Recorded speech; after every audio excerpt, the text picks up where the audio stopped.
Namaskar. Vanakkam, Namaskaram. Sat Sri Akal, Namaskar. Namasté le cinéma. Nous sommes le vendredi 21 mars 2025 et voici venu le nouvel épisode de notre podcast proposé en exclusivité par Polly & Co.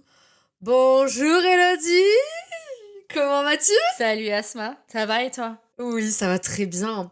Aujourd'hui, chères auditrices et auditeurs, on se retrouve pour un épisode spécial.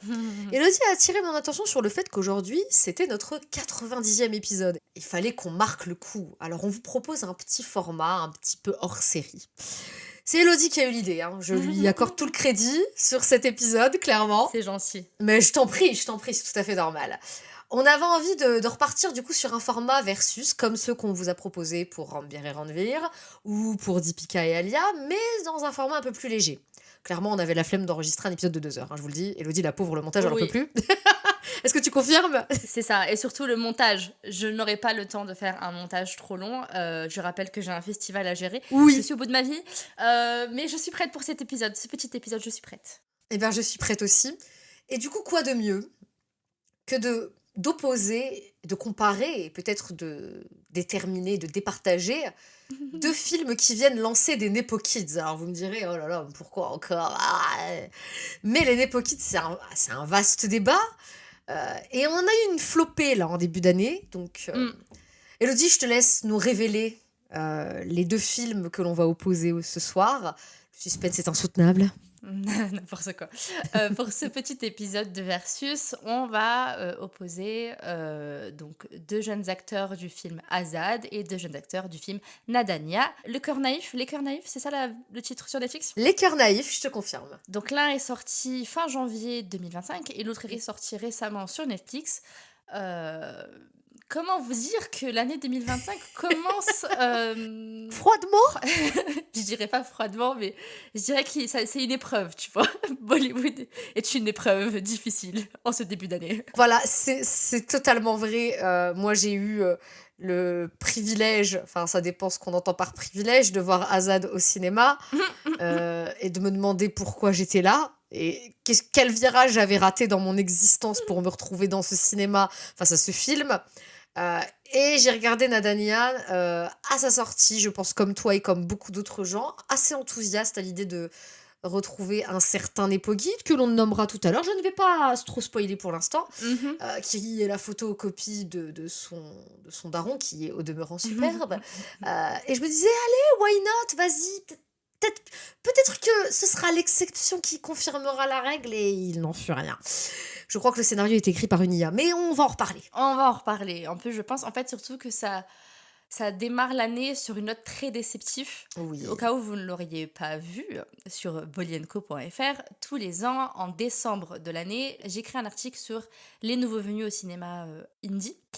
Et je liste, vraiment, j'essaye d'être le plus exhaustif possible, je liste tous les acteurs, enfin toutes les actrices et acteurs qui débarquent dans le cinéma indie. Et c'était assez chouette en 2024, il n'y a pas eu tant de népotisme que ça. Et il y a eu de très belles surprises. Tout à fait. Mais on débarque sur 2025 et à l'affiche, on ne voit limite que ça. Ce qui est extrêmement dommage quand on sait que les films qui ont eu un énorme succès en 2024 sont des films portés par des acteurs qui ne sont absolument pas des Nepo Kids. Tout à fait, voilà, on va citer que la Pata Ladies, une des grandes surprises et une des belles surprises de l'année 2024, portée par un casting quasi débutant pour la plupart. Je pense à Spar Srivastav, je pense à Nitanchi Goel, à Pratip Aranda, qui sont tous les trois les têtes d'affiche de ce film déjà magnifique, et qui sont des débutants et qui sont surtout pas du tout issus de familles du cinéma. Donc on a eu de bons exemples. Après, Nepo Kid n'est pas forcément égal à absence de talent, mais Non, c'est vrai sûr. que malheureusement, les exemples que l'on va vous citer ce soir, à savoir Azad et Nadanian, viennent confirmer le fait que c'est pas parce qu'on a le nom de famille qu'on a hérité du talent ou du potentiel. Ah, c'est clair. Alors je te propose, Elodie, pour pas générer davantage de suspense chez nos auditrices et auditeurs, Oui. qu'on commence. On va d'abord présenter très rapidement, très succinctement les films. Et puis peut-être partager en quelques mots, hein, nos avis, nos ressentis. On a toutes les 2 eu, la joie, le bonheur, la jouissance de les découvrir. Alors, si je peux me permettre, je suis venue enregistrer cet épisode sans aucune préparation, à l'image des acteurs de ces films, qui ne semblent On adore. pas, avoir Oui, compris on sait bien leur niveau, hein. l'exercice, de l'acting, donc j'ai fait pareil. D'habitude, ce format, c'est plutôt Élodie qui le prépare, hein. J'avoue, c'est moi qui fais la touriste. Et là, je me suis dit: «Allez, vas-y, pourquoi pas?» Et puis moi, quand il s'agit de tacler des gens, je suis toujours enthousiaste, hein, vous me connaissez. Absolument. Voilà, hein, je suis toujours contente de taper sur des acteurs qui ne méritent pas d'être là. Bref, Azad, réalisé par Abhishek Kapoor, qui est un réalisateur plutôt expérimenté, auquel on doit des films comme Fitur, comme Kai Poche ou comme Rokon, qui là se lance dans l'exercice du film de lancement avec deux Nepo Kids, donc que je cite, Aman Devgan, qui est autre que le neveu d'Ajay Devgan, et Rasha Tadani, qui n'est autre que la fille de Ravina Tandon. Sachant que Abhishek Kapoor, c'est aussi, si je dis pas de conneries, le réalisateur de Kedarnath, Tout à fait. qui a lancé Sarah Ali Khan. On ne parlera pas de Sarah Ali Khan dans cet épisode, je vous rassure. On va parler de quelqu'un d'autre de sa famille, donc ce sera Voilà. suffisant. Mais c'est quelqu'un qui, du coup, a déjà accompagné, on va mettre entre guillemets, un Nepo Kid sur le devant de la scène. Il l'avait fait aussi, si on est un peu technique, avec Rokon, puisque c'était le premier rôle d'acteur de Farhan Akhtar, alors qu'il était certes un réalisateur expérimenté, mais c'était son premier rôle d'acteur. Oui. Et Farhan Akhtar, au-delà d'être un homme immensément talentueux, c'est aussi le fils de Javed Akhtar, qui est un éminent scénariste. Donc, il a eu l'habitude de travailler avec des gens qui faisaient leur première expérience devant la caméra. Sushant Singh Rajput, regretté Sushant. C'était son premier film, même s'il avait déjà une expérience notable à la télévision. C'était son premier film, Kai Poche. Donc voilà, c'est quelqu'un qui a l'habitude de travailler avec des acteurs qui se découvrent finalement et qui a plutôt eu l'opportunité jusque-là de montrer l'étendue de leur potentiel. Hein. Sushant était bon, même Sarah Ali Khan était pas trop mal dans Kedarnath. On avait beaucoup d'espoir pour elle. On avait beaucoup d'espoir pour elle, puisque dans Kedarnath, elle se débrouille bien. Et puis, que dire de Farhan Akhtar dans Rokon, si ce n'est qu'il est formidable. Donc, moi, j'avoue, j'ai abordé Azad avec un certain enthousiasme. Pareil. Et donc, j'aimerais bien que tu me dises ce que t'en as pensé, Elodie. Voilà, succinctement, puisque c'est pas un épisode critique, mais voilà, succinctement, quel a été ton ressenti sur Azad et sur les débuts de Aman et Rasha? Moi, ce genre de film, j'aime bien à la base. C'est-à-dire que pour moi, ça fait un peu vraiment un film sympa du dimanche, une petite histoire un peu qui se déroule à une autre époque, avec voilà des rebelles, les Anglais, les gens qui se battent pour leur liberté. Bref, c'est un contexte et c'est un environnement qui m'est familier, que j'aime bien, et ça peut être pas très original, mais ça peut être assez bien mené du début à la fin, etc. Tout à fait. Sauf que, dès le début, je sens qu'il y a un énorme problème d'écriture où on essaye de mettre en avant un personnage qui n'a pas du tout à être mis en avant et où on essaye de suivre quelque chose de très linéaire alors qu'en réalité, le fait que ce soit linéaire, c'est absolument pas rythmé, il n'y a pas d'enjeu et c'est pas cohérent. Après, en ce qui concerne les deux acteurs dont on va parler aujourd'hui, pour parler de Aman et de Rasha, j'ai pas de problème avec Aman. Vraiment, je trouve qu'il a fait ce qu'il pouvait dans ce qu'il avait comme scène. Je trouve qu'il était ni trop mauvais, ni trop bon. Enfin, tu vois, genre, je trouve que c'est une prestation correcte si son personnage avait été secondaire. Je trouve qu'il se démerde pas trop mal. Il n'est pas désagréable à regarder. Il est... Elodie, attention, tu glisses, tu glisses. Voilà, Mais- bon, bref. Mais Tu glisses, mais je suis d'accord avec toi. Je suis d'accord avec toi. Moi, je vais donner un avis très succinct sur le film. Je sais pas si tu avais terminé, excuse-moi, ou tu voulais peut-être ajouter autre chose. oui, juste un petit truc sur Racha, du coup, je pense que tu le diras après aussi. En fait, elle a pas grand-chose à faire dans ce film-là, et que du coup, j'ai limite envie de te dire, je ne sais même pas si je peux vraiment juger quoi que ce soit par rapport à sa prestation, quoi. Pour finir, globalement, ce que j'ai pensé du film, c'est que pour moi, c'est non seulement déceptif vis-à-vis du réalisateur, mais c'est aussi une opportunité manquée. Parce que c'est aussi un univers qui aurait été intéressant pour Abhishek Kapoor, mais du coup, il se chie complètement, quoi. Voilà. Je suis complètement d'accord. Et moi, je vais être succincte, puisqu'après, il faut qu'on assassine Nadanian, et j'ai très, très, très hâte. Je trouve effectivement que quand on connaît le travail et le potentiel d'Abhishek Kapoor en tant que metteur en scène, c'est extrêmement décevant. Moi, j'ai été décontenancée par la paresse narrative de ce film. Euh, Vraiment, j'ai trouvé qu'il y avait des bonnes idées sur le papier, mais qui étaient tellement esquissées et brouillonnes que finalement, mises bout à bout ensemble, ça ressemblait pas à grand-chose. Et je suis assez d'accord, même si on va parler de l'acting, on va parler de tout ça juste après.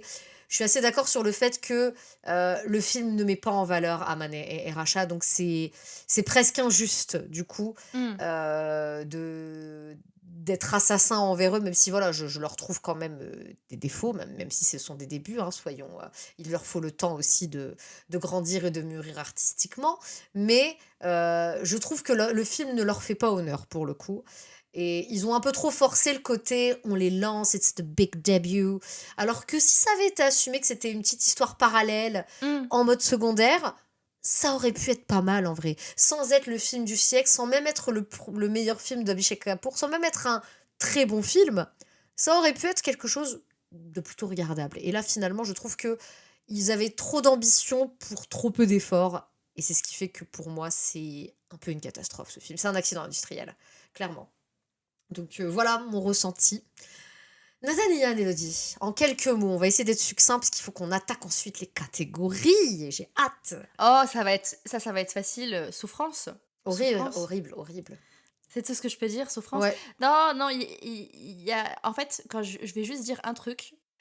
Quand le film a commencé, j'ai repensé à un youtubeur qui avait une chaîne et qui, en fait, faisait tout ce qui n'allait pas avec et après il disait le nom du film et en fait, il donnait un point à chaque fois qu'il y avait une incohérence ou un problème dans le film et plus le film se déroulait devant mes yeux, plus j'avais ce petit ting dès qu'il y avait un point attribué pour une incohérence et un souci et je crois qu'au bout d'un moment, j'avais mal au crâne parce que dans ma tête, j'avais ce ting, ting, ting. horrible. Ah non, vraiment, je suis complètement d'accord. Alors, pour rappel, alors c'est un premier film, la réalisatrice c'est son premier film, mais elle avait déjà travaillé comme, j'ai oublié son nom, je crois que c'est Shona Gotham, il me semble, mais n'hésitez pas à me corriger en commentaire si je ne me trompe.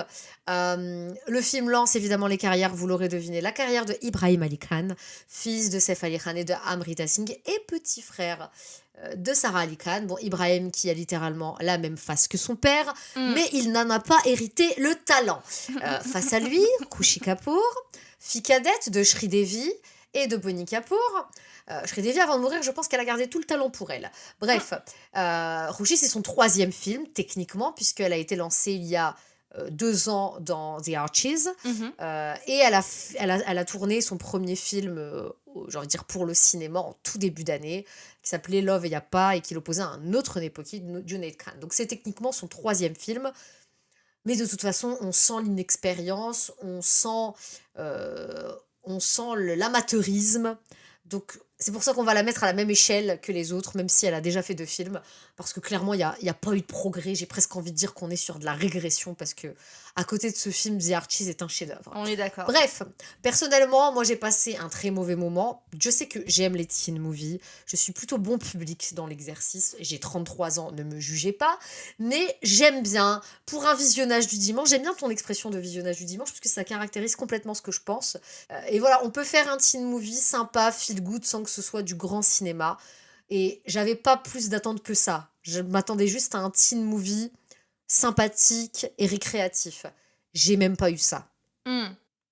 Ils m'ont même pas assez respecté pour me donner ça. Donc je trouve que le film est un manque de respect. Je trouve que le film est un foutage de gueule.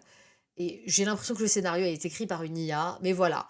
Donc moi, j'ai trouvé Nadania. Alors autant Azad, j'ai trouvé ça infiniment décevant et paresseux. Autant Nadanian, j'ai trouvé que c'était du foutage de gueule.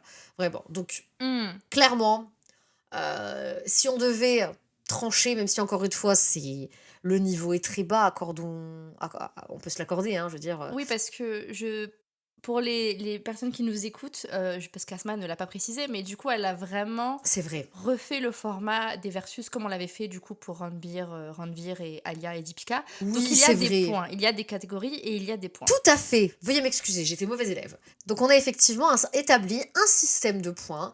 Il faut bien départager, il faut bien que ce soit amusant à suivre pour vous. Donc comme sur le format classique des versus, où voilà, on va attribuer des points en faveur de l'un ou de l'autre, avec du coup plusieurs catégories. La première catégorie, c'est le film en lui-même. Voilà, est-ce qu'ils ont fait un bon choix de film pour leur début?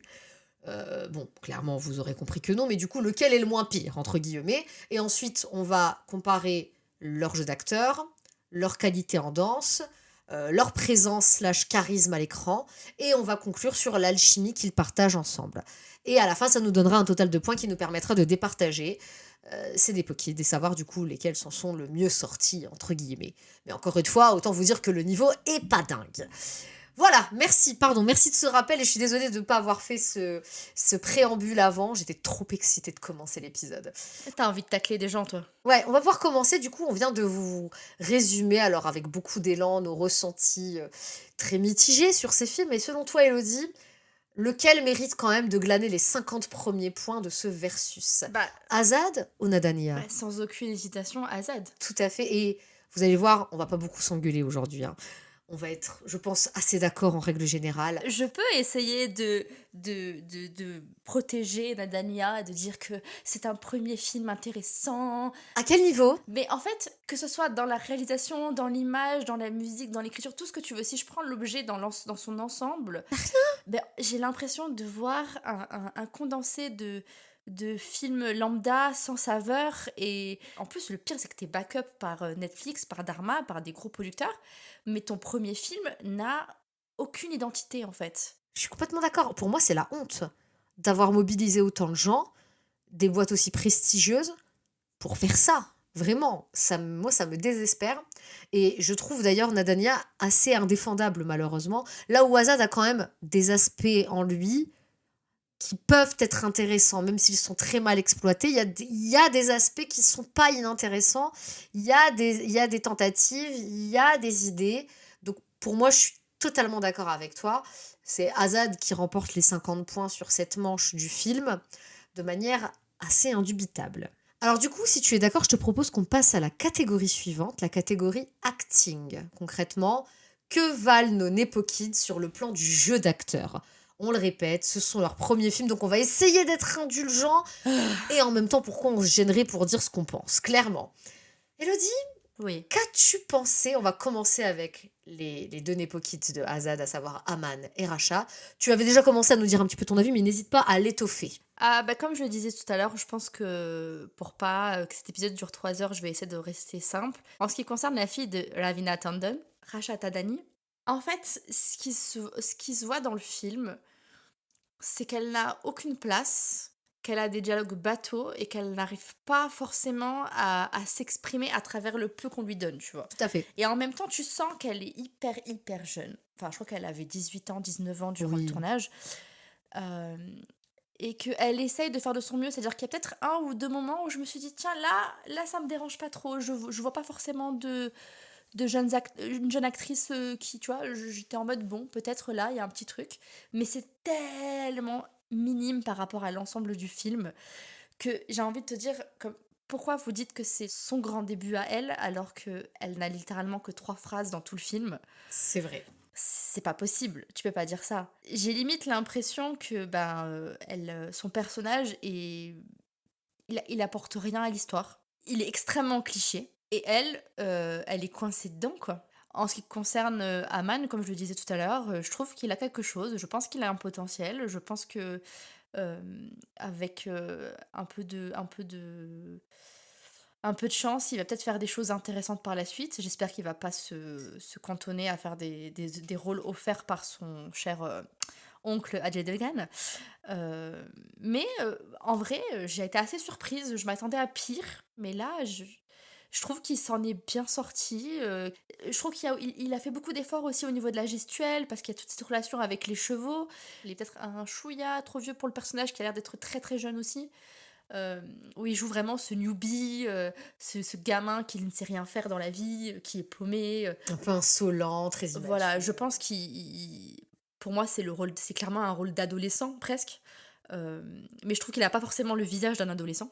C'est peut-être un des seuls petits trucs qui m'a un petit peu voilà, titillé, mais sinon, globalement, j'ai pas. Je trouve que c'est un début correct, et encore une fois, j'aurais trouvé ça vraiment correct si ça avait été un second rôle. Là, on le met comme personnage central de ce film, et en fait, le problème, c'est que ce personnage-là n'est pas fait pour être le personnage central du film. Je sais pas comment t'expliquer. Ouais, je comprends tout à fait. Je suis d'accord. Et toi, quel est ton avis du coup sur ces deux-là? Alors, du coup, bon, je vais enchaîner sur Aman, du coup, comme tu viens très pertinemment de le faire. Alors, moi, je suis assez d'accord avec toi. J'étais inquiète. Je le connaissais, voilà, pareil, j'étais un peu le même sentiment, sur le même sentiment que toi. Je me disais, mais d'où il sort celui-là encore? Hein, purée, vas-y, flemme. Et en vrai, alors, sans avoir été complètement conquise et transportée par son jeu, j'ai trouvé Normal. qu'il était très investi.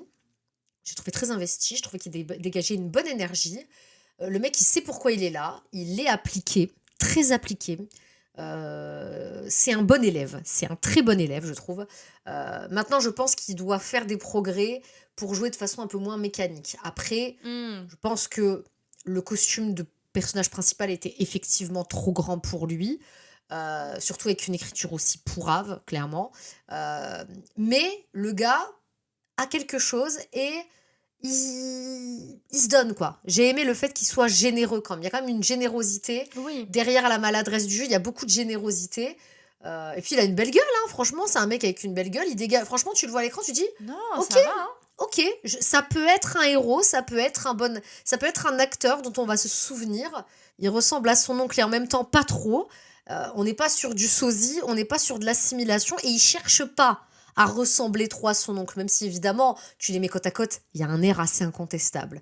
Mais on n'est pas non plus sur du copier-coller comme c'est le cas avec Ibrahim, on aura l'occasion d'en parler tout à l'heure. Et du coup, forcément, je pense que a fortiori, il y a moins d'attentes. Donc peut-être que ça a dû aider aussi.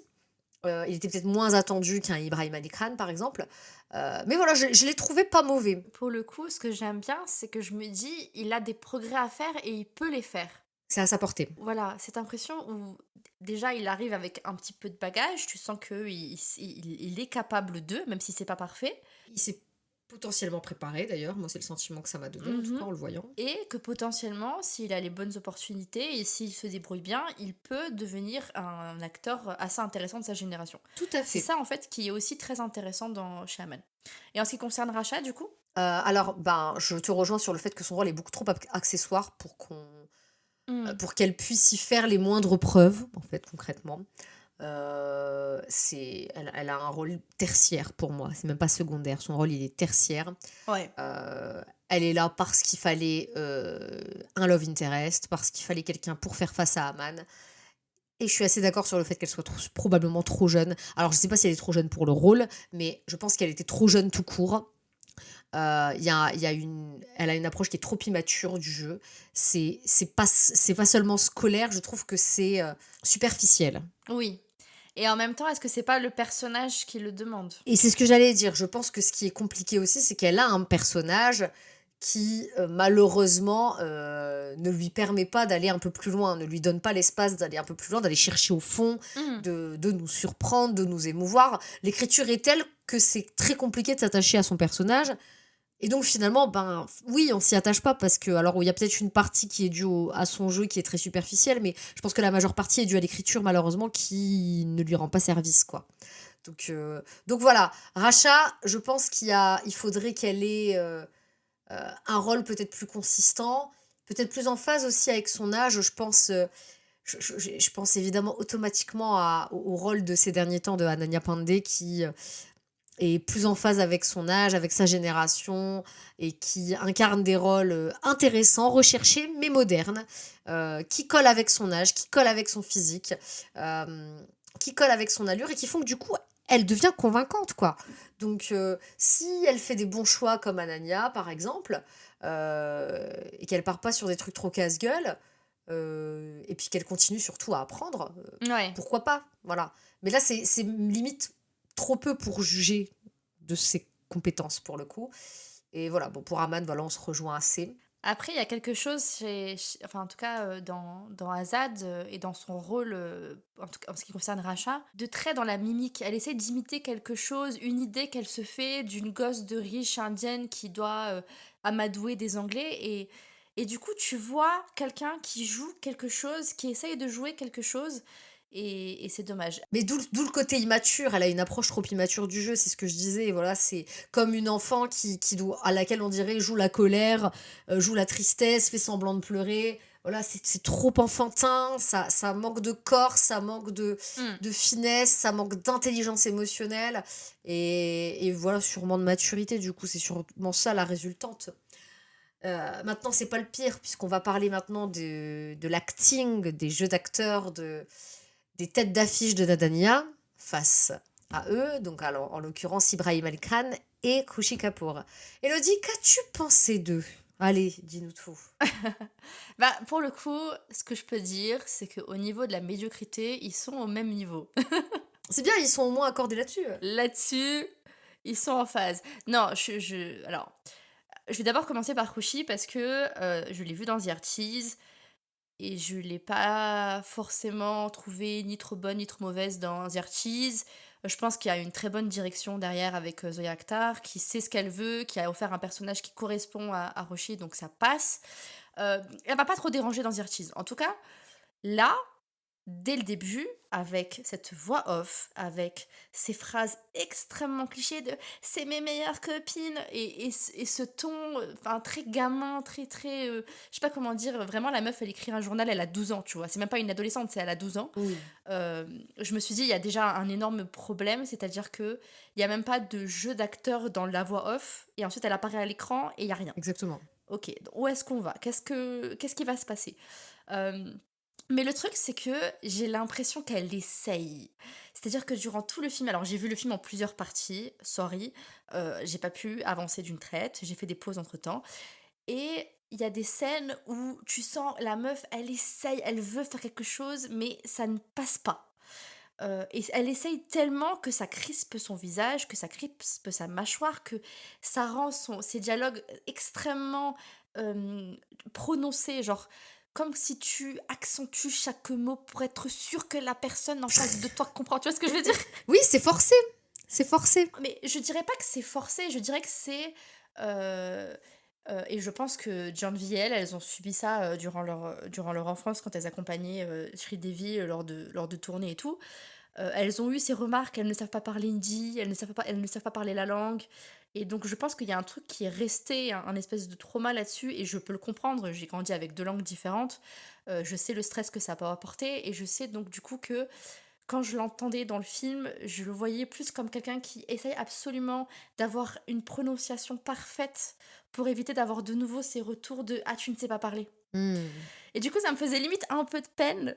Mais le problème, c'est que du coup, pareil, problème d'écriture dans le film, le personnage, on s'y attache pas. Rushi ne fait rien pour qu'on s'attache au personnage. Voilà quoi, du début à la fin, t'es là, tu la regardes un peu patauger dans la boue et tu te dis, mais Mesquina quoi, qu'est-ce qu'on va faire d'elle? Je ne sais pas.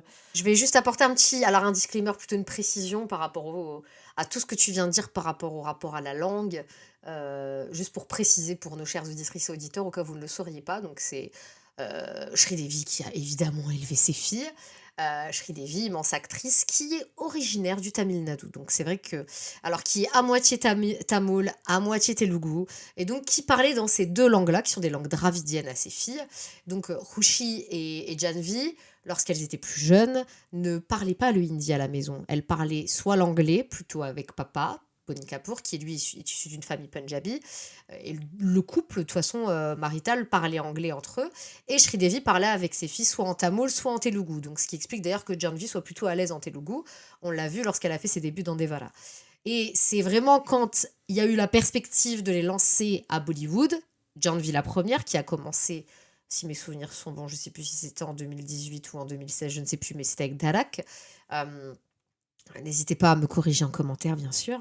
Mais en tout cas, voilà, ça a vraiment été avec cette perspective de les lancer à Bollywood qu'elles ont commencé à prendre des cours de diction et à assimiler un peu la langue hindi.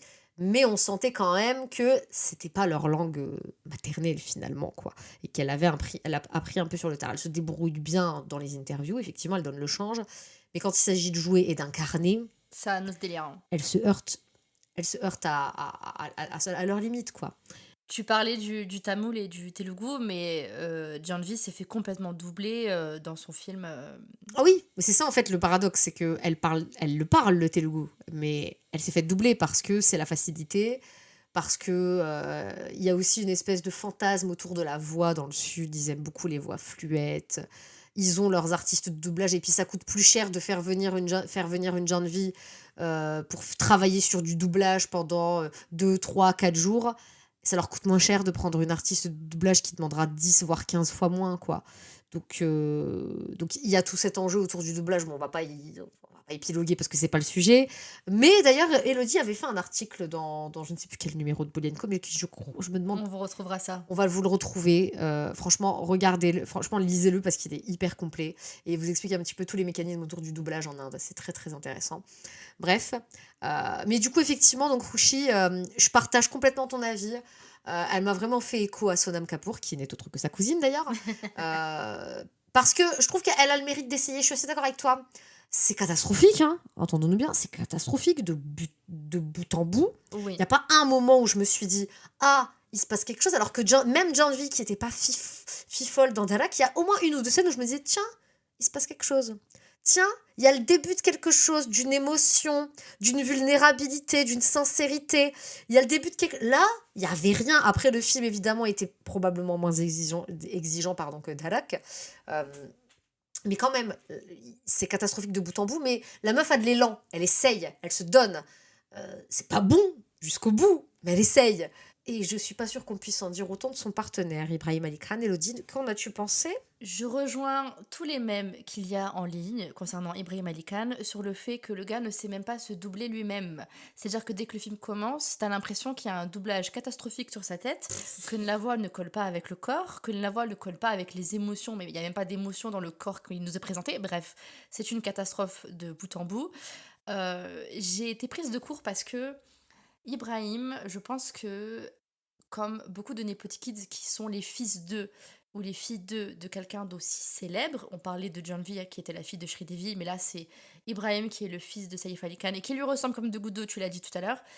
Forcément, il va y avoir des attentes. Alors, je veux pas être trop jugeante parce que c'est le fils d'eux, mais je vais me référer à juste un truc. Quand ils ont annoncé, ils ont fait l'event Netflix où ils ont annoncé le film, et donc il était sur scène avec Rushi. Ils se sont mis à danser, tout ça sur une chanson. La chanson est assez cool, je trouve. Et il avait l'air quand même à l'aise sur scène, à l'aise devant les caméras. Je ne l'ai pas forcément entendu parler, hein, parce qu'on va revenir sur la voix plus tard. Mais il avait l'air plutôt confiant, un truc, tu vois, il y avait un truc. C'est quelque chose. Donc je me suis dit, si je me réfère uniquement à ce tout petit passage médiatique, peut-être que c'est un acteur qui va être agréable. Ça va être une surprise, tu vois, ça peut être surprenant. Ça peut être bien. Le film démarre, il ouvre la bouche et je me suis dit, c'est une catastrophe. Oui. Qu'est-ce qu'on va faire de lui? Mais je ne sais pas, rien du tout. Et il est passé par la case assistant directeur assistant réalisateur comme beaucoup d'autres jeunes avant lui. Donc je me suis dit, il a quand même pris le temps de voir comment ça se passe dans un tournage, de voir comment ça se passe avec les comédiens. Et j'ai pourtant en face de moi quelqu'un, on dirait, qui sort du bac, qui s'est dit, je vais devenir acteur, qui a réussi par je ne sais pas quel miracle à choper un rôle et qui n'en fait rien. Mais en fait, moi, ça m'a même donné... Ça va plus loin. Moi, j'ai l'impression qu'il sait pas pourquoi il est là. Il a l'air mi-perdu, mi-saoulé d'être là. Il récite son texte comme un enfant de 5 ans. Oui. Il n'y a pas d'élan, il n'y a pas d'incarnation. Et pour le coup, il y a même... J'ai l'impression qu'il y a... J'ai l'impression qu'il essaye même pas. Alors, je sais pas s'il essaye même pas ou si ses limites sont très basses. Tu vois, mais... Je sais pas, je me suis posé la question aussi. Hein. Moi, je me suis limite... Franchement, moi, l'effet qu'il m'a fait...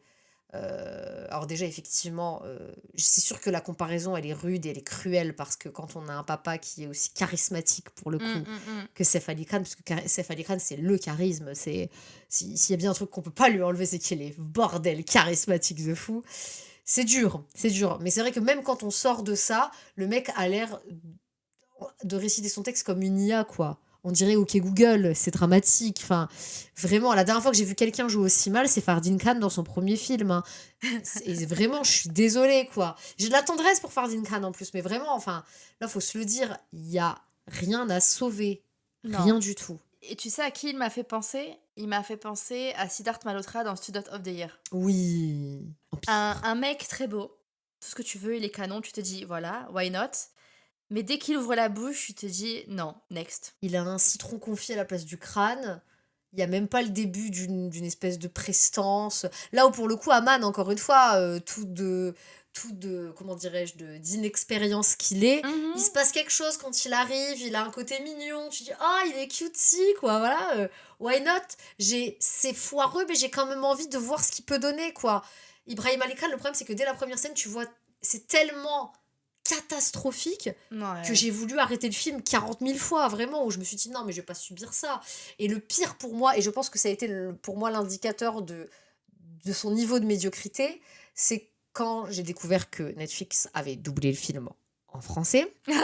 Moi, je suis une amoureuse de la VF, mais pas pour les films indiens, parce que je suis habituée aux voix des acteurs, et surtout, je pars du principe que c'est toujours mieux de voir, quand on découvre une œuvre, pour un premier visionnage, c'est toujours mieux, quand c'est possible, de le voir en VO. C'est ce que je privilégie. Après, j'aime beaucoup la VF. Je trouve qu'on a de très bons acteurs de doublage. Et en fait, quand c'était vraiment par pure curiosité et encouragée par Monsieur Amour, qui me dit, mais regarde, viens, on regarde en VF ce que ça donne.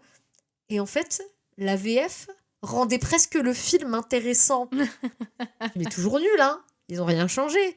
Mais l'acteur de doublage donnait tout ce qu'Ibrahim n'arrivait pas à donner finalement. Il surcompensait. Putain, c'est quand même dingue. Et là, tu te dis, attends, l'acteur de doublage, qui est pas du tout de la même culture, qui connaît sûrement pas ce gars-là, il a mieux saisi, il a mieux chopé le personnage que Ibrahim lui-même. There's a problem here. Du coup, le suspense étant insoutenable, nous allons attribuer nos points. Alors, on avait attribué 50 points pour le film, parce que c'est pas l'élément majeur qu'on analyse. Pour la catégorie acting, il y a 100 points en jeu. Alors, évidemment, on regroupe tout. Elodie, dis-moi, peut-être que tu auras un avis différent. Est-ce qu'on donne 50 points par Nepo Kid ou est-ce qu'on attribue 100 points par binôme? Alors, moi, je pense qu'on peut attribuer 100 points par Nepo Kids Oui. parce que c'est plus intéressant qu'il y ait un vainqueur, même si je pense que tout le monde a compris depuis le début qui sera le vainqueur. C'est pas grave.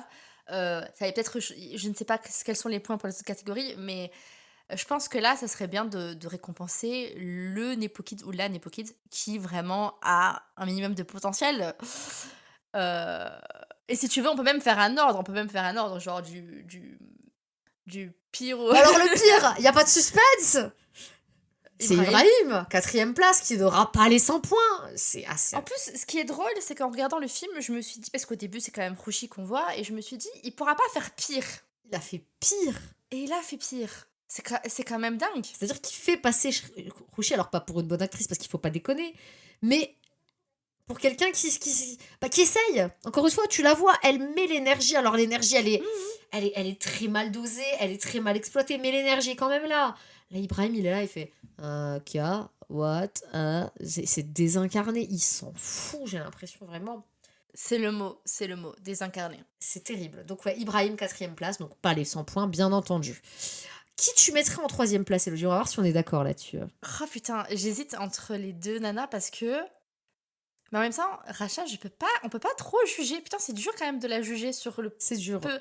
Moi, je dirais, je pense que je la mettrais en 2e position et je mettrais Rouchi en 3e. Ouais. Parce que Rouchi, elle a quand même fait The Archies avant. Et donc, je m'attendais pas à ce qu'elle fasse pire dans le 2e alors qu'elle avait déjà fait quelque chose de moyen dans le premier. Moi, c'est aussi pour ça. C'était un peu ma réflexion. C'est-à-dire que d'un côté, Ah. c'est vrai qu'effectivement, Racha, on la voit trop peu. Donc, on pourrait dire, on la voit pas beaucoup. Alors que Rouchi, c'est vrai on lui fait porter le film, même si, bon, c'est catastrophique. Donc, il y a un côté un peu injuste. Et en même temps, là où, pour le coup, pour moi, c'est Racha qui doit être en 2e place, c'est que Racha, c'est vraiment son premier film. Rouchi, c'est son 3e.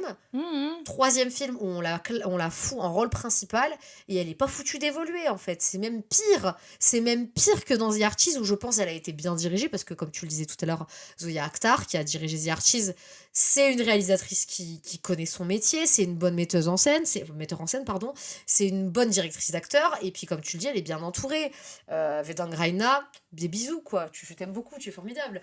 Voilà, il y a un casting autour d'elle qui se donne, qui se mobilise, et comme tu l'as dit aussi, Zoya Akhtar, elle a un sens du casting qui fait que même les acteurs qui étaient pas dingues, ils avaient des rôles qui leur correspondaient. Exactement. Alors Donc que là... Rouchi, ça allait, ça passait, on va dire ça passait.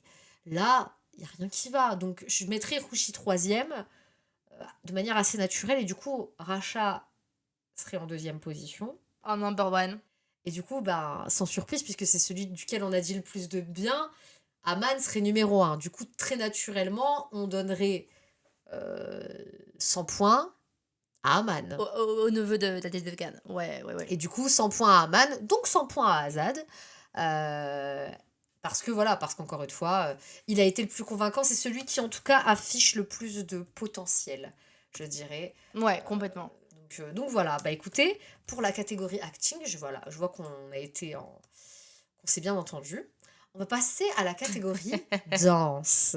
Oui, je sais, vous allez vous dire, mais qu'est-ce qu'on s'en fout de la danse? Sauf que quand on travaille à Non, c'est Bollywood, important. c'est une composante importante. Alors, on vous demande pas d'être Fred Astaire, hein, Shah Rukh Khan n'est pas un grand danseur et pourtant, c'est devenu une superstar. Mais quand il danse, il se passe quelque chose.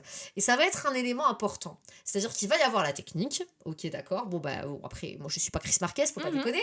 Mais Bah si, bien sûr. bien sûr, évidemment, je regarde tous les soirs, tous les vendredis soirs, Danse avec les stars, bien sûr. Mais ce que je veux dire, c'est qu'on va surtout analyser la manière dont ils se sont appropriés la danse pour incarner leur personnage. L'énergie qu'ils y mettent, il y a la technique, il y a les expressions de visage, il y a plein de choses qui jouent, notamment quand on parle de danse indienne. Et là, je trouve que dans Azad, il s'est passé quelque chose d'intéressant. Elodie, je sens que tu as envie de dire quelque chose, donc vas-y, je t'en prie, je plus soirée. Je vais direct te dire à qui j'attribue, je crois que c'est 50 points. Oui, 50 points. Je vais te dire à qui j'attribue mes 50 points direct, comme ça on va aller dans le vif du sujet. Pour moi, il y a une personne qui se démarque en danse parmi ces 4 jeunes newcomers, et c'est Racha. Oui. C'est Racha qui remplace Cara Advani à la dernière minute, qui apprend la choré en 24 heures, qui enregistre et tourne la séquence de danse la veille d'un de ses examens. Et c'est pas du coup lié à son personnage à proprement parler, c'est un fantasme de l'acteur. Je trouve qu'ils l'ont très bien amené. Enfin, de l'acteur, du personnage, du coup, interprété par Aman. Mais alors, en une séquence de danse, elle a mis tout Internet, toute l'Inde d'accord. Elle a quelque chose, elle bouge extrêmement bien, Tout elle à a de fait. bonnes expressions. Elle est hyper confiante, enfin, je sais pas, elle dégage une confiance en soi qui est incroyable. Au niveau des expressions, c'est Ah oui, incroyable. ah Et je oui, suis oui, oui. complètement d'accord. Alors, la séquence, pour rappel, s'appelle Oyama. Et c'est vrai qu'effectivement, sur Oyama, Racha se révèle. Pour moi, il n'y a pas de débat. Cette catégorie-là. Autant sur le reste du film, elle est très effacée, elle est un peu écrasée par un scénario qui veut pas lui laisser de place. Et là, elle se retrouve propulsée sur cet item number, comme tu le dis, sur lequel elle a remplacé Cara Advani, qui finalement était plus disponible au pied levé. Euh, et elle se déchaîne. Et en termes de technicité, c'est très intéressant. En termes d'expression faciale, elle joue avec la caméra, elle est charmeuse. Mhm. Il se passe quelque chose vraiment. Et elle incarne cette séquence, elle y met à la fois de la candeur, à la fois de la sensualité, du mystère. Elle joue et vraiment, pour moi, cette séquence-là la révèle finalement. Et c'est ce qui fait aussi, je pense que sur la catégorie précédente, j'ai préféré la mettre deuxième parce qu'il y a quand même cette séquence où, oh, ok, intéressant. Donc, je suis assez d'accord. Sachant que l'enregistrement de cette séquence s'est fait bien après le tournage. Donc, c'est, je crois, 6 mois, voire plus après le tournage de Azad. Et c'est la question que je me pose à chaque fois que je vois cette séquence, c'est est-ce que Abhishek Kapoor s'est rendu compte de son erreur en ne lui offrant pas plus de place, genre parce qu'elle donne tellement dans cette séquence que tu te dis ah, je suis sûre que le réalisateur il a regretté après de pas avoir C'est possible. pu la mettre en lumière davantage ou de pas avoir pu lui donner quelque chose dans lequel elle puisse vraiment s'exprimer, parce que c'est vrai que maintenant que j'y pense, quand on regarde Azad, la caméra est très très peu sur elle dans le film. C'est vrai. C'est comme tu disais un personnage tertiaire, elle est là que de temps en temps pour Accessoire. voilà, accessoire, et du coup c'est extrêmement dommage parce que quand tu vois cette séquence de Oyama, tu te dis cette meuf a quelque chose quand même. Oui, elle a quelque chose et elle est intéressante et ouais, moi je l'ai trouvée merveilleuse dans cette séquence. Donc moi je suis assez d'accord pour lui attribuer les 50 points. J'aimerais quand même qu'on accorde quelques mots Mhm. aux autres Allons-y. Nepo Kids. J'aimerais bien qu'on parle quand même de Aman sur la séquence Birangue, qui est une séquence contextualisée dans la fête de Holi, donc la fête des couleurs. Et oui, bon, c'est vrai que il n'y a pas photo par rapport à Oyama, mais il bouge bien, la chorégraphie est pas simple. Il y a de l'énergie, il y a de la technicité, de la flexibilité. C'est intéressant Mhm. et ça me donne envie de le voir davantage dans l'exercice de la danse. En tout cas, il est pas raide. Les pas on lui a pas foutu une chorégraphie pré-mâchée, hyper bateau. Il prend des risques avec cette danse, je trouve quand même, et je trouve qu'il se démerde pas mal. C'est juste qu'effectivement, en face, il y a Racha qui est étincelante dans Oyama. Donc oui, effectivement, il perd, mais je voulais Ouais. quand même lui donner une espèce de petite médaille d'argent parce que il se démerde vachement bien. Nous ne pouvons pas en dire autant de Ibrahim et Kouchi dans la seule séquence dansée du film, qui s'appelle Tilket Doom. Ah,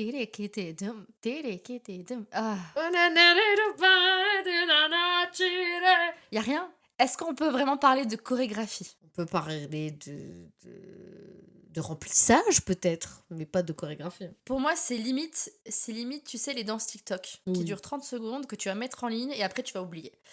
Et tu parlais de raideur, mais là, on a les exemples parfaits de personnes qui n'arrivent pas à bouger, quoi. Déjà, moi, je me trouve tout le temps raide, de base. De base, donc c'est pour ça que je danse pas. Mais alors, quand je vois à l'écran quelqu'un qui est encore plus raide que moi et qui essaye de bouger, je suis en mode, mon gars, non, Je suis mal à l'aise. non. On est mal à l'aise pour toi. Non, c'est vrai, je suis d'accord. Et là, pour le coup, on met Ibrahim et Kouchi dans le même panier. Ouais. Kouchi se démerde pas bien. Pourtant, on rappelle hein, que non seulement alors sa mère était une immense danseuse, mais même sa grande sœur, pour le coup, Janvi, se démerde pas trop mal dans l'exercice sans être une danseuse extraordinaire. On sent qu'elle a mis de l'attention dans l'exercice de la danse, et en tout cas sur les danses classiques. Il peut se passer des choses intéressantes avec elle à l'écran. Là, Kouchi, je sais pas si c'est juste la Corée qui met pas du tout en valeur son potentiel, mais en tout cas, je la trouve très raide. Mhm. Pareil, c'est très désincarné. Et Ibrahim, pareil. Moi, c'est vraiment le sentiment que j'ai quand j'ai vu Ibrahim dans tout le film, et notamment dans cette séquence, c'est il a pas envie d'être là. Il a juste promis à son père de le faire, ou alors il a promis à Karan, je sais pas, il a promis à qui, mais il a pas envie d'être là. Donc c'est pas agréable à regarder en fait. C'est pas agréable à regarder. Tu sais à quoi ça me fait penser? Ça me fait penser à tous les gens qui se sont foutus de la gueule de Vir Paharia dans la chanson Rang de Skyforce, un autre film sorti cette année et un autre newcomer, mais lui c'est pas un Nepo Kids, je crois. C'est un Nepo Kids? Non, c'est quelqu'un qui est issu d'un milieu très aisé.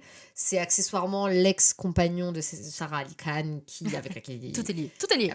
il partage l'affiche dans Skyforce, mais c'est pas un Epokid à proprement parler, c'est-à-dire sa famille n'est pas issue du monde du cinéma, mais il est issu du monde, voilà. En tout cas, je sais pas si tu vois le clip de Rang dans Skyforce. Oui, si. Tout internet s'est foutu de sa gueule pour un des pas de danse où il tourne autour de Sarah Ali Khan en sautant sur une jambe là.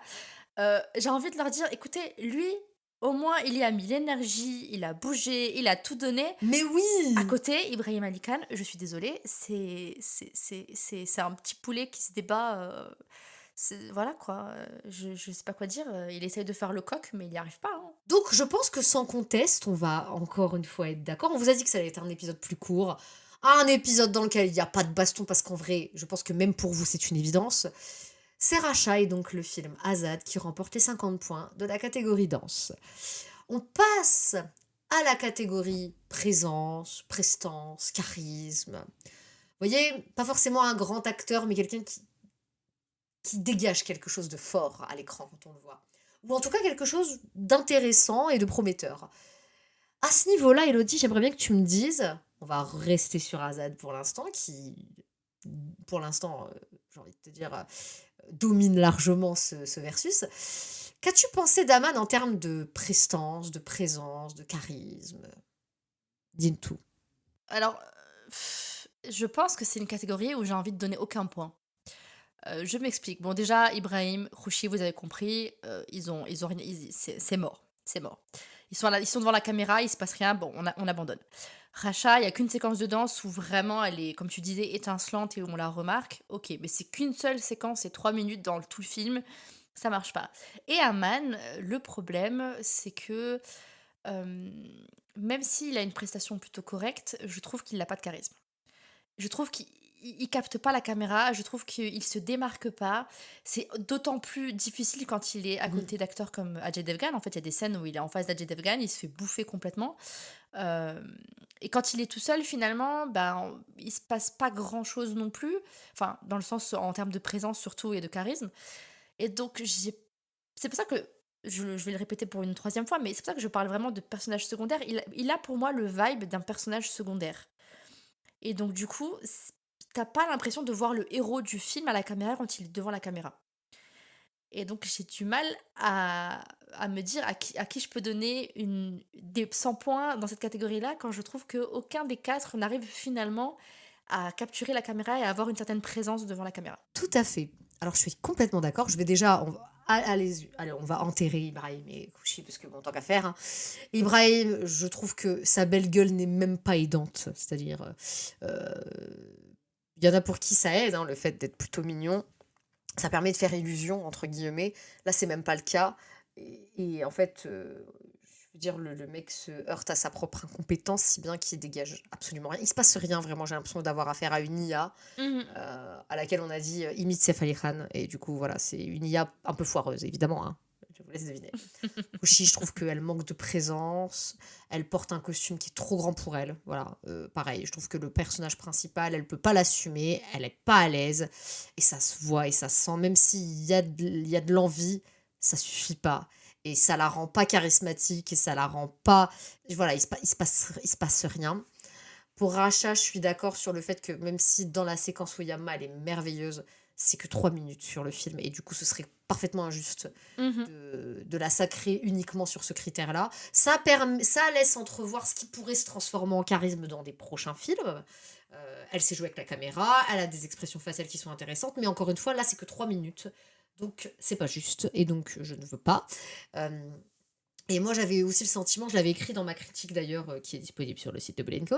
Je trouve qu'elle a cette espèce de syndrome qu'on appelle le syndrome de l'iPhone face.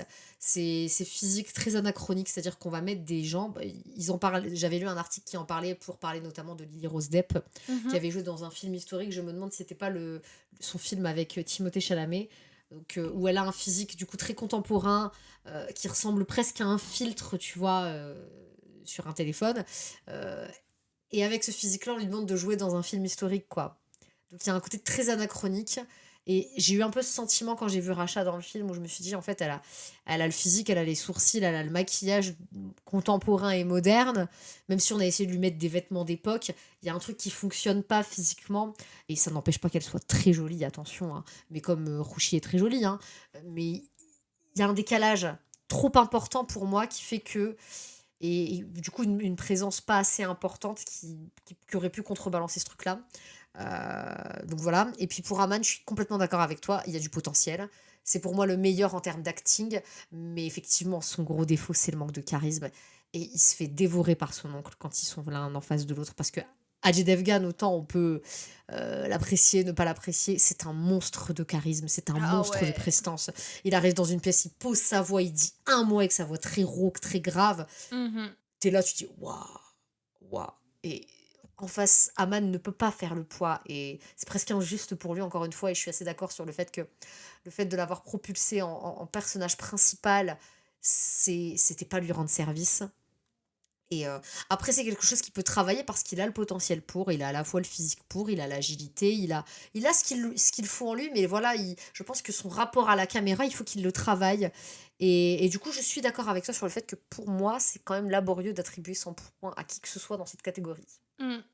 En plus, tu vois, quand tu parles d'anachronisme par rapport à Racha, je suis complètement d'accord et j'y ai pensé aussi. Et en même temps, quand je repense à Ibrahim et à Rushd dans Nadanian, qui est vraiment une histoire contemporaine, actuelle, tout ça, et ben eux, ils sont tellement lisses, tellement parfaits, tellement, je sais pas, c'est comme tu dis, les sourcils, la peau, tout ce que tu veux, qu'ils ont pas l'air réels. Du coup, comment tu veux t'attacher à des personnages qui n'ont même pas l'air vrais? T'as l'impression que tout est manufacturé et mis en place pour correspondre à un imaginaire de lycéens modernes indiens qui veulent absolument... c'est très américain. Oui, c'est ça, c'est la globalisation qui a fait euh, qui a fait des ravages malheureusement, hein, donc bah écoute, moi ce que je pense, c'est qu'on ne va attribuer de points à personne parce qu'on vous doit l'honnêteté, chères auditrices et auditeurs. Hein, on va pas mettre des points pour mettre des points. Du coup, Azad continue de dominer ce duel. On va conclure avec la dernière catégorie. La catégorie alchimie, complicité, osmose, appelez ça comme vous voulez. On va essayer de comprendre, ou en tout cas d'analyser la complicité qui unit à l'écran Ok. les deux népokites qui se sont fait face dans leurs films respectifs. Donc la complicité entre Aman et Racha et la complicité entre Krouchi et Ibrahim. Elodie, j'adore te laisser la parole en premier et ensuite ajouter mes éléments. Donc commence par qui tu veux, laisse-toi porter. Bon alors, on va être sincère, Ibrahim et Khushi, ça ne fonctionne pas. Il ne se passe rien. C'est-à-dire qu'il y a même pas quelque chose de son côté qui t'indique qu'il a vraiment un petit truc pour elle, ou même pas un truc de son côté à elle pour t'indiquer qu'il y a un petit truc pour lui. Et quand ils sont ensemble, il y a même pas d'étincelle, il y a rien. Et quand c'est une comédie romantique, parce que c'est un teen movie certes, mais c'est aussi une comédie romantique, Tout à fait. si ça ne marche pas entre le couple principal, ça sert à quoi? À rien. Ça gâche tout en fait. C'est tout le film qui implose de lui-même et qui ne fonctionne pas. Le film n'a plus de raison d'exister. On est d'accord. On est d'accord. Et je suis allée jusqu'au bout du film pour être sûre que le sentiment que j'avais entre que il n'y a rien entre les deux reste le même. Et en fait, effectivement, jusqu'à la fin, ça ne fonctionne pas. Il se passe rien. Et donc, quand ils se mettent à chialer, machin, t'as fait ça, t'as fait ci, bah tu n'y crois pas. Tu n'y crois absolument pas. Tu ressens rien. Encore une fois, je pense que le mot d'ordre pour Nadanian, c'est catastrophique. C'est pour moi le nouveau barème de la médiocrité. Je pense qu'ils sont très heureux que le film soit sorti sur Netflix directement et pas au cinéma. Je pense que comme ça, ils peuvent bien cacher les chiffres sur qui a regardé, qui a pas regardé, comment ça a fonctionné, etc. Et je pense surtout qu'ils le savaient au fond, si tu veux mon avis. Et au fond, je crois aussi, ils le Ils savaient. ont vu le résultat, ils se sont dit on va pas prendre de risques.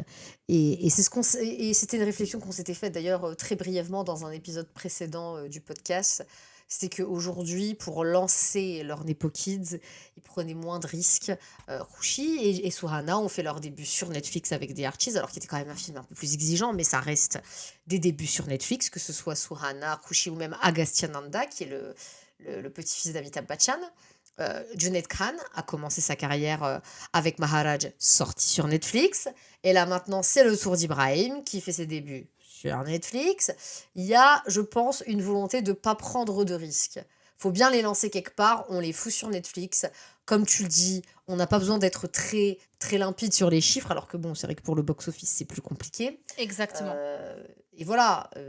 Puis effectivement, moi je vois bien que même la manière dont Karan Johar réagit quand on le renvoie au fait que Nadania a été flingué par les critiques, qu'il a été trollé sur les réseaux, lui sa seule réaction c'est les gens ils auront toujours un truc à dire alors il faut ignorer. Donc c'est à dire que même la critique constructive il l'intègre pas quoi. C'est ça. Donc à ce titre-là en fait il y a plus rien à dire quoi.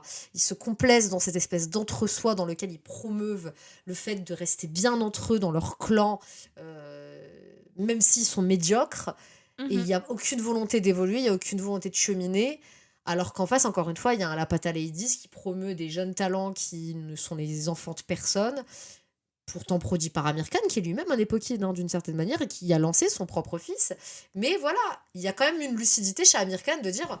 Si ce mec-là a du talent, je le prends. Et même si tu regardes le box-office, tu penses à Munja avec Abe Verma, qui n'est pas du tout un Nepo Kids. Il était dans l'un des films qui a eu le plus de succès l'année dernière. Face à Charvari aussi, pas du tout de Nepo Kid. Voilà, enfin, pourquoi vous ne faites pas comme tout bon analyste?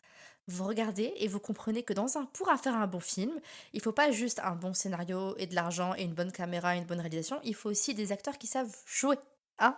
Peu importe leur nom. Voilà. Et si effectivement celui avec le bon nom de famille il a un potentiel, pourquoi pas? Voilà, Ranbir Kapoor, voilà, moi j'ai beau ne pas l'apprécier, il a prouvé quand même qu'il était à sa place. Voilà, il a prouvé que oui, certes, il avait le très bon nom de famille, qu'il avait une ascendance extrêmement prestigieuse et quand ils l'ont lancé, ils ont vachement joué là-dessus. Mais il a prouvé derrière que sa place, il l'avait pas volée. Je veux dire, il y en a aussi des Nepo Kids qui ont su se saisir de cette opportunité qui leur était offerte, parce que c'est littéralement le cas, on leur offre cette opportunité sur un plateau d'argent, ils s'en sont saisis pour en faire quelque chose de constructif. Et là, moi j'ai un peu l'impression qu'on s'en fout, de toute façon, on est entre nous, ils aiment bien, c'est bien, ils aiment pas, tant pis, c'est d'ailleurs pour ça que les films ne sortent plus au box-office, parce que du coup ils ont même plus à se confronter de manière frontale à la vie du public. Et à leur sentence, surtout, parce que si le film ne marche pas, il ne rapporte pas d'argent, et du coup, c'est la sentence du public. Alors que sur Netflix, c'est beaucoup plus nébuleux, et puis si on fait beaucoup de promos, si on le met en avant dans le catalogue, le film va quand même être regardé. Et puis, vous inquiétez pas, monsieur le producteur, Ibrahim a je ne sais pas combien de millions d'abonnés sur Instagram, les gens vont aller le voir au cinéma. Et effectivement. On sait comment ça marche. Et soyons honnêtes, nous aussi, c'est ce qui nous a chatouillés. C'est de nous dire, il y a le fils de Saif Ali Khan qui fait ses débuts, on va aller voir, on est curieux. Donc, faut être lucide, mais malheureusement, qu'est-ce qu'on fait porter à ces gamins-là, quoi, tu vois, parce que parce qu'ils sont pas à la hauteur et je pense qu'ils ne sont pas prêts. Ils sont pas prêts, est-ce qu'ils le seront un jour? C'est une vraie question, mais en tout cas, là, ils ne le sont pas. Et moi, pour moi, c'est les envoyer au casse-pipe. Hum. C'est stupide en plus d'être cruel. Donc, bref, ça, c'est mon avis. Et du coup, pour Aman et Racha, donc, bon, on a bien compris qu'Ibrahim et Roger ne partagent aucune complicité. Je vais te laisser, toi, d'abord dire ce que tu penses de ce duo-là, parce que j'ai un truc à dire qui va peut-être tout casser, mais je te laisse d'abord. En fait, j'ai un problème. Ok. Parce que, encore une fois, on les voit trop peu pour qu'ils puissent tisser quoi que ce soit. En fait, ils ont trop peu de scènes communes pour qu'ils puissent tisser la moindre complicité. Donc j'ai un peu de mal à avoir un avis là-dessus. Encore une fois, je pense que l'illusion que j'ai eue quand j'ai vu le film, c'était de me dire ouais mais Aman il est plutôt voilà il se débrouille plutôt bien et bon bah Racha ok c'est pas fifou mais bon ils essayent donc bon j'ai un peu l'impression d'un début de complicité mais en fait rétrospectivement je pense qu'il y a rien en fait il y a rien à analyser parce que le film capitalise pas du tout sur eux. Oui, au moins, le film a la décence de pas nous vendre une histoire d'amour. Enfin, c'est pas l'histoire principale du film. C'est pas une comédie romantique, c'est pas une romance. Voilà. Voilà.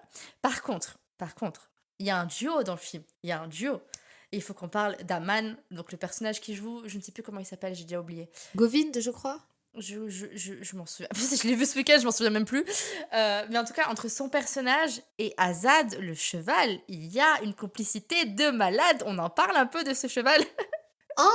En effet, effectivement, le film porte le nom du cheval qui appartenait au personnage d'Adi Devgan et qui le lègue au personnage d'Aman Devgan. On est clairement sur la métaphore à peine voilée du passage de flambeau. Oui. Hein, tu es mon héritier, je te passe le flambeau, tiens mon cheval. Voilà. Mais Effectivement, il y a plein de scènes où Aman, enfin, sans rien dire et en interprétant son personnage, juste regarde le cheval.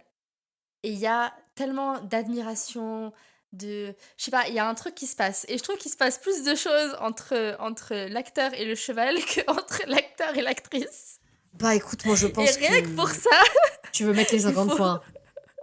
voilà, La messe est dite, la messe est dite, mesdames et messieurs, et ceux qui se trouvent entre les deux. Parce que clairement, effectivement, au moins, Aman, il a une complicité avec quelqu'un.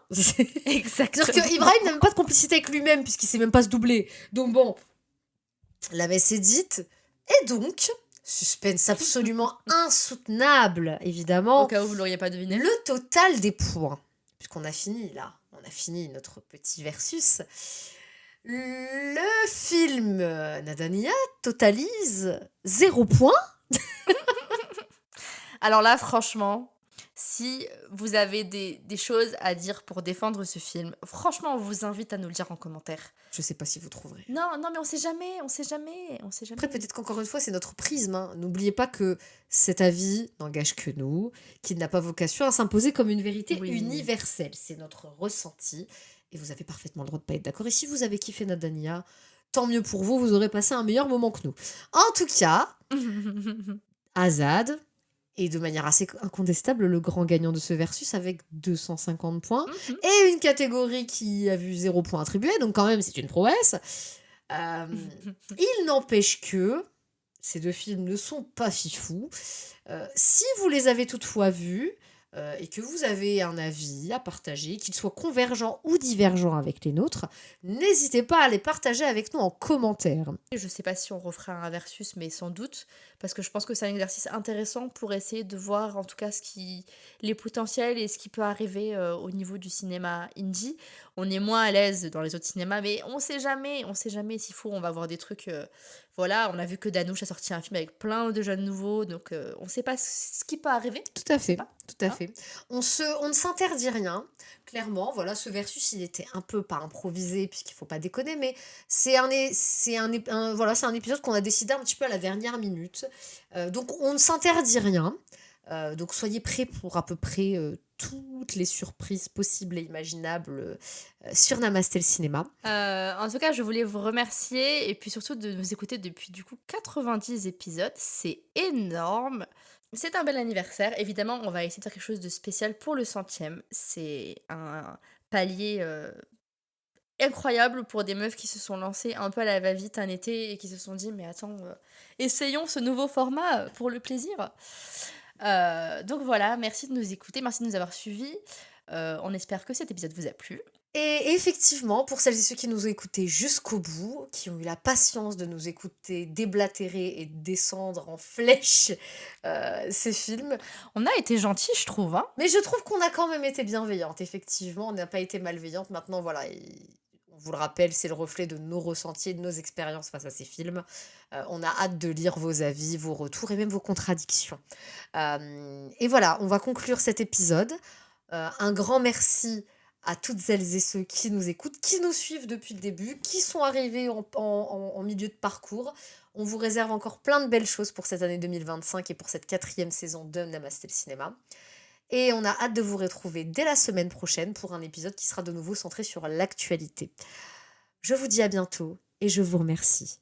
Au revoir. Au revoir.